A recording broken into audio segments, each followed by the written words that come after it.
के लिए और आत्मा के उद्धार के लिए जो संत सद्गुरु आएगा उनका काम क्या होगा कि दया कर संत अर सतगुरु धरा पर जब जब आते हैं।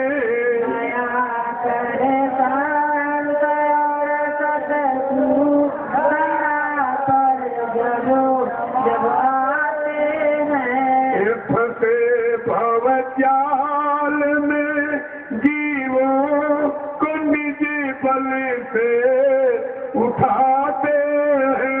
फंसे भव जाल में जीवों को निज बल से उठाते हैं। सुना सत्संग की महिमा पता घर का बताते हैं। सत्संग की महिमा पता घर का बताते हैं। देते नाम की युक्ति प्रभु के पास जाने की। देते नाम की युक्ति प्रभु के पास जाने की। ये प्याला नाम के रस का जिसे छक छक पिलाते हैं।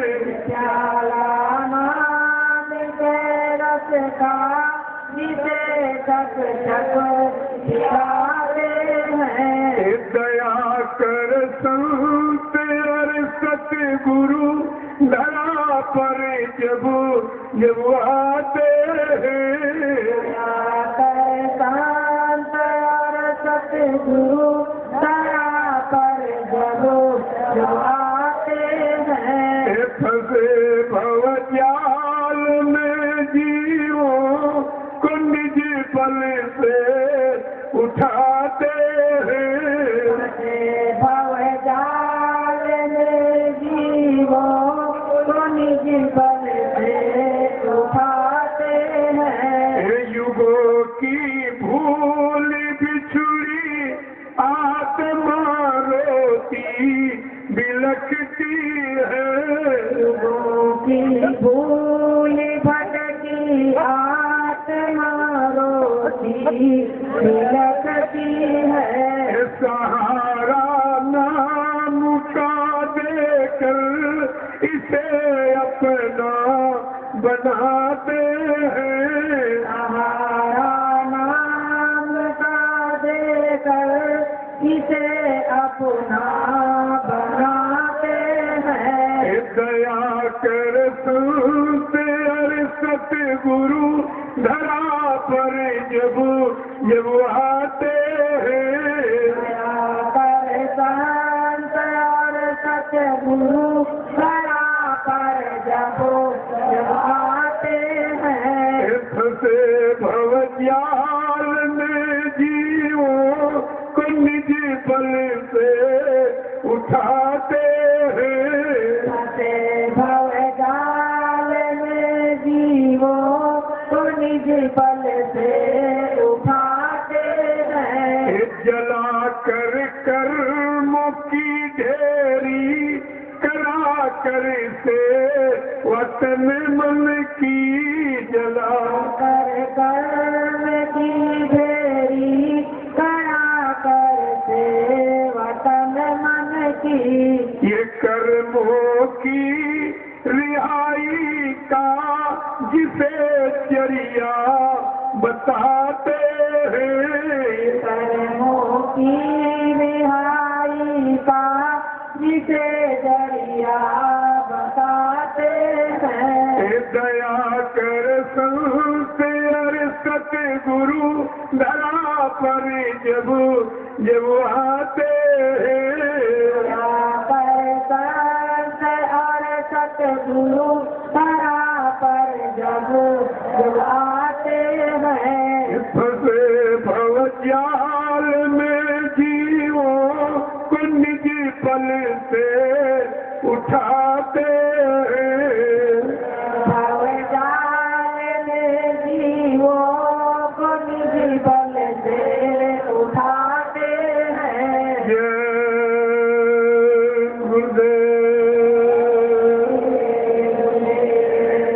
उपस्थित प्रेमी जनों, संत सदगुरु का आगमन इस भारत भूमि पर इन जीवात्माओं को जगाना, परमात्मा से मिला। इसके अलावा उनका कोई न राज न पार न धन न दौलत न मान सम्मान सम्मानित कर। इसीलिए कहा था महात्मा धन दौलत जमीन ज्यादा आश्रम इमारत से बंधे नहीं होते। जहाँ अवध तो राम नहीं, जहाँ राम हो वहाँ अवध्या बन जाती, जहाँ गुरु वहाँ गुरुद्वारा बन जाता है। ये कहीं बंधे बंधे नहीं होते। जो बंधनों से मुक्त कराने आया है, क्या स्वयं बंधनों में बंधा रहेगा? अरे ये सब जानकारी मोटी आपको रखनी चाहिए, लेकिन तुम्हारे पास समय की कोई जानकारी ही नहीं है। अगर होती तो तुम फंसते। हमारी आपसे की प्रार्थना है कि सब लोग, आगे का समय बहुत खराब है, इतना खराब है जिसकी कोई अनुमान नहीं लगा। अभी तो ये छुटपुट भूकंप तुमको तंग किए, इन्हें में तुम परेशान हो, लेकिन जो बाबा जी ने जिसका इशारा किया था, बहुत बड़ा तूफान एक दिन करिए जगमा फेरी और 200 मील तक इमारत तोड़े लगे नदेरी, मरिए मांस खोरे फिरिया, तब बचाए बची है ना बाबा देव गुरुदेव की बाणी, तब दिखाई पड़ी है। ऐसा इशारा तुम्हारे सामने हो चुका। ऐसा नहीं कोई चीज छोड़ी, किसी पक्ष पहलू को छोड़ा नहीं गया। चाहे धर्म नीति हो, राजनीति हो, परिवार नीति, समाज नीति, मानव नीति, न्याय नीति, प्रेम नीति, सत्य नीति, किसी को नहीं किया। सारी नीतियों का आपके सामने खुलासा किया गया। ऐसा नहीं है। जब 1986-87 का काफिला निकला, ताड़ वालों जरा होश में सुनना, एक काफिला जब निकला जो 14 प्रांतों को छू करके, उस काफिले में बाबा जी एक आने वाले समय का दृश्य दिखाते थे।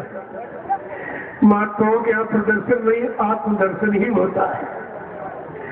तो शाम को जहाँ पड़ाव पड़ता था तो क्या कहते थे, चलो जंगलवासियों चलो, चलो जंगलवासियों, ऐसी आवाज। ये टाट बोरा उतार कर केवल लंगोटी लगाकर, कंधे में धनुष बाण, ये झंडा, ये और कुछ नहीं सकता, और लाइन से सब खड़े हो जाते थे। तो तुमसे क्या वादा कराया है सदगुरु दयाल ने, भूल गए हो? तुमने अपने मुख से क्या कहा है? कहा था बच्चा, इन काश्तकारों का खेती संबंधी मैं ब्याज का कर्जा कौन माफ कराएगा? ये चाटो लंगोटी वाला कैसा समय कराएगा? कहा ये न्याय सुरक्षा कौन लाएगा? रोजी रोटी तुमको कौन दिलाएगा? महंगाई टैक्स कौन रुकवाएगा? ये सब आपने कहा है। और ये बोरा वाला चला कौन? सब भूल गया कि गुरु ने वादा कराया, उनको भी भूल गया, और उनके कहने पर इसने वादा किया, ये भी भूल गया। तो टाड़ वालों, तुम तो माफ नहीं किए जाओगे, तुम्हारी तो एक पहचान है। और कहा था मैं बच्चा, मैं चाट की पूजा करा दूंगा, लेकिन तुम तपस्या तो कर लो। इसकी पूजा करा दूंगा, लेकिन तपस्या कर। कहा था राम कृष्ण का क्या सम्मान हुआ, उनकी क्या पूजा हुई जो तुम्हारी पूजा हो जाएगी? क्योंकि उन्होंने तो मार काट किया, तब पूजा की जा रही, और तुम्हारा सब मार काट से अलग संदेश है। तुम्हारा वैचारिक क्रांति का, प्रेम प्यार मोहब्बत का, शील क्षमा दया संतोष विनय विवेक का, लेकिन तुम सब वचनों को भूल चुके हो। तुम्हारे पास कोई वचन नहीं है। जब 24 मार्च 1980 को अहमदाबाद में दूरदर्शी को जन्म दे दिया, तब इसका एक विशाल अधिवेशन करनाल जिले में हरियाणा में हुआ था। उसका प्रसाद का दूरदर्शी को आशीर्वाद मिल गया है, और इसका प्रसाद हिंदुस्तान में कोई कर्मचारी अधिकारी बाकी रह रहे बच्चों सबको दे देना। सास को प्रसाद दिया गया है। तुमको ऐसे वचनों की याद दिलाऊंगा जो तुम कभी भूल नहीं पाओगे। और फिर कहा था देश धर्म की रक्षा के लिए हमको एक एक बेटा संकल्प कर, और आपने किया था। ये सब तुम्हारा संकल्प कहाँ चला गया? और कहा जो बच्चा तुम्हारे किसी काम का न हो वो हमें दे दो। संकल्प कर दो बच्चा तुम्हारे घर में रहेगा। मैं समय से इसमें क्या भरूंगा, और ऐसा काम करेगा, अपना काम कर लेगा, तुम्हारे नाम कर देगा। ये गुरु वचन है। लेकिन तुमने तो सुना क्या कहा था कि देश धर्म की रक्षा खातिर जय गुरुदेव ने ललकारा, एक बेटा अर्पण कर दो है गुरु का यही इशारा।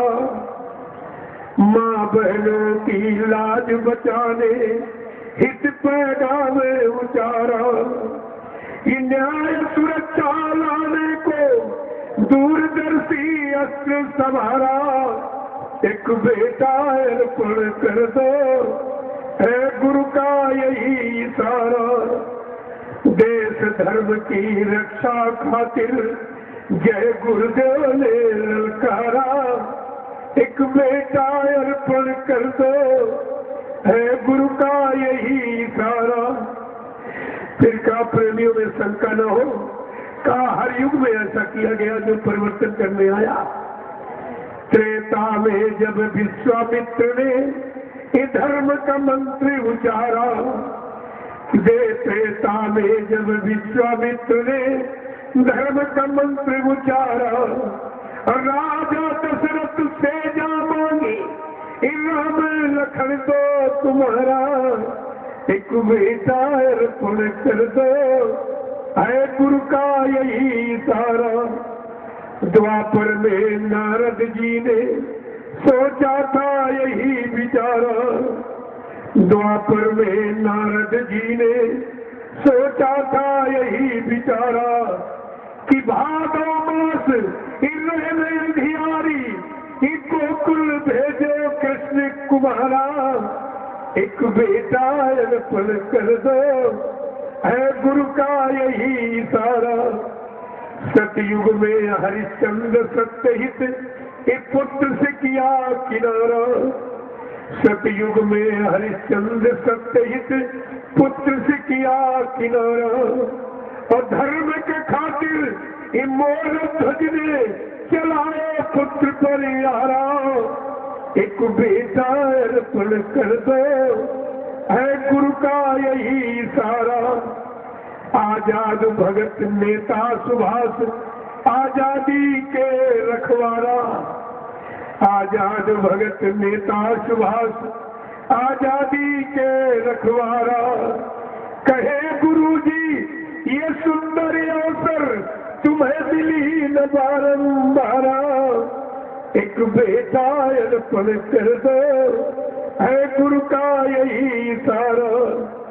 देश धर्म की रक्षा खातिर जय गुरुदेव ने ललकारा, एक बेटा अर्पण कर दो है गुरु का यही इशारा। जय गुरुदेव। प्रेमियों, ये समृद्ध गुरु की आवाज तुम सब भूल गए। मैं इतनी याद कराऊंगा कि तुम्हारे दिल के पर्दे हिल जाएंगे। एक चीज नहीं है, ऐसे वाले ऐसे संकल्प प्रतिज्ञा किसी महापुरुष की नहीं है, परिवर्तन की बात है। और आपको ये सब ध्यान में रखना चाहिए, क्योंकि बाबा जी ने क्या कहा था, स्वामी जी का कहना कि कलयुग में सतयुग आएगा और जग में जय गुरुदेव का झंडा लहर लहर लहराएगा। भारत भूमि की रक्षा लज्जा है बचाई संतों ने, और लोक और परलोक बने ये युक्ति बताई संतों ने, होगा अखंड भारतीय फिर से, तब विश्व गुरु कहलाएगा। और जग में जय गुरुदेव का झंडा लहर लहर लहराएगा। एक आवाज नहीं है जिस आजादी की नींव पर बैठे हो, ये आजादी हंसी मजाक में नहीं मिली थी। तमाम प्रेमियों ने अपनी कुर्बानी दे दिया, तमाम माताएं निपूती हो गई, तमाम बहनों का सुहाग लुट गया था, तब आजादी का दर्शन हुआ था। आज बेजारी आजादी बर्बादी के पूर्ण कगार पर खड़ी होकर रो रही है, आंसू बहा रही, कोई न सुनने वाला न आंसू पूछने वाला है। आजाद भगत नेता सुभाष की कुर्बानी आज रुलाती है, माँ बहनों की इलाज लुट रही, क्या तुम्हें शर्म नहीं आती है। गांधी जी के अधूरे सपने अब पूर्ण यही कराएंगे, और जग में जय गुरुदेव का झंडा लहर लहर लहराएंगे। स्वामी जी की बारी है, कल युग में सतयुग आएगा, और जग में जय गुरुदेव का झंडा लहर लहर लहराएगा। प्रेमियों, 4 वेद 6 7 18 पुराण, 19 उपनिषद और 36 ऋचाएं, ये आपकी धर्म चर्चा कागज में लिखी गई। किसने की मानवता इंसानियत बनी रहे, प्रेम प्यार मोहब्बत बना रहे, सेवा दया सदाचार परमात्मा की यादगार हम सब इंसानों में बनी रहे, हम सबके मानव बुद्धि में माँ बहन बेटी बहू की परख और पहचान बनी रहे। लेकिन प्रेमियों, सब खत्म हो गया, कुछ नहीं। क्योंकि जिन्होंने लिखा था, जिन्होंने ब्रह्मा जी ने 4 वेद लिखे, किसी से रुपया पैसा सेवा सामान दक्षिणा मांगा था। श्रीमद् भागवत पुराण की रचना वेद अभ्यास ने किया, किसी से रुपया पैसा सेवा सामान दक्षिणा उन्होंने मांगा। रामचरितमानस की रचना गोस्वामी जी महाराज ने की, उन्होंने किसी से सेवा सामान रुपया पैसा दक्षिणा मांगा। और ये सुनाने वाले सारा देश लूटे ले थे, और तुम उसी देश के नागरिक हो। जिन्होंने लिखा, जिनका अनुभव एक्सपीरियंस, जिनकी मतलब मेहनत परिश्रम उन्होंने कुछ नहीं, सुनाने वाले कहते हैं। और कहां पर इन धर्मशास्त्रों की महिमा कहां लाके खड़ी कर दी है कि वेद शास्त्र की लगी दुकानें और धर्म बिक रहा पैसों में। वेद शास्त्र की लगी दुकानें और धर्म बिक रहा पैसों में, और खून पसीने और की कमाई और जाति भोग विलासों में। जय गुरुदेव आवाज लग रही और सबको होश आ जाएगा, और जग में जय गुरुदेव का झंडा लहर लहर लहराएगा। स्वामी जी की वाणी है, कल युग में सतयुग आएगा, और जग में जय गुरुदेव का झंडा लहर लहर लहराएगा। जय गुरुदेव। प्रेमियों, ये हालात देश समाज के। अब आप विचार कीजिए, आपके पास कुछ शांति के लिए बचा है? तुम्हारे सकुल शांति के लिए कुछ बचा है? तुम ये विचार कीजिए, आखिर क्या क्या इसीलिए ये सब काम किया गया था। बाबा जी ने इसीलिए ऐलान किया था 10 सितंबर 1987 को। ये तारीखें नोट करना, मैं इधर उधर की बातें नहीं करता हूँ। 10 सितंबर 1987 को ग्राम देवलखा, तहसील केसरगंज, जिला बहराइच में भूमि ज्योतक संगठन की आधारशिला रखी गई। तब बाबा जी ने क्या कहा था, भूमि ज्योत को अगर विश्वास के साथ तुमने अपना ये झंडा पकड़ लिया तो हिंदुस्तान में जितने काले नीले पीले हरे लाल झंडे लिए घूम रहे, ये सब अपने झंडों को फेंक कर अगर तुम्हारे झंडे के नीचे न आ जाए तो इस बाबा को बाबा मत कहना। ये छोटी मोटी बात थी, प्रेमी असलियत होती है, महात्मा असलियत की बात करते तो ये चित्र झंडे हैं, काले नीले पीले हरे लाल, ये सब स्वार्थपरता पदलोलुपता निजी मान सम्मान के झंडे हैं। इनमें किंचित मात्र भी सेवा धर्मात्म परमात्मा नहीं है। और ये जय गुरुदेव राम प्रभु परमात्मा के नाम का झंडा का, इसके नीचे एक दिन सारा विश्व सच्ची सुख शांति को महसूस करेगा। कहा था बाबा जी ने, मैंने जो जो वादे किए हैं अगर ये सब पूरे करके न दिखा दूं तो इस बाबा को बाबा मत कहना। क्या इसमें कोई सच्चाई नहीं है? तुमने तो गुरु की असलियत को भी खत्म कर दिया। अगर तुम्हारा गुरु झूठा हो जाएगा तो प्रेमियों तुम क्या सब लोग सच्चे माने जाओगे? क्या करो? अरे गुरु से ही तुम्हारी महिमा है। तो तुम यही नहीं सोच पाते जमीन कह क्या है, किसके लिए कह रहे हैं, इसमें हमारा क्या हानि है, क्या लाभ है, इन सब पर आपको विचार करना चाहिए। इसलिए हमारी आपसे एक ही प्रार्थना है, नहीं तुमको पछता के आंसू मिला के अंततोगत्वा सदगुरु दयाल की शरण में आना ही पड़ेगा। प्रेमियों दूसरा कोई रास्ता नहीं।